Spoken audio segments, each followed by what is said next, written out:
என் காதலி மற்றவளைப் போல் அல்ல.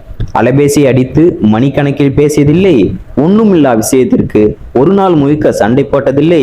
இரவு முழுக்க இன்ஸ்டாகிராம் சேட்டில் சமையல் செய்ததில்லை. வாட்ஸ்அப்பில் வைகுண்டம் போனதில்லை. மெசேஜில் மசாஜ் கவர்களைப் போல பேரா பேராவாக அவள் அனுப்பியதில்லை. படவரி, புலனும், செய்தி போன்ற எண்ணற்ற செயலிகளில் சிக்கியதில்லை.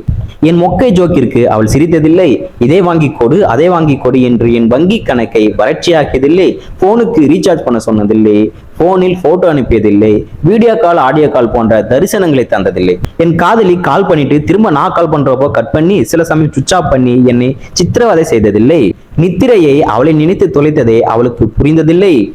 சூரியனிலும் சந்திரனிலும் பூக்களிலும் அவள் முகத்தை பார்த்ததை அவளுக்கு புரிந்ததில்லை.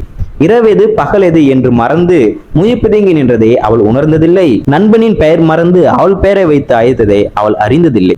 பேசியதில்லை, பழகியதில்லை, குறும்புகள் செய்ததில்லை, பாவப்பட்டு கண்ணுக்கு கண் பார்த்ததில்லை.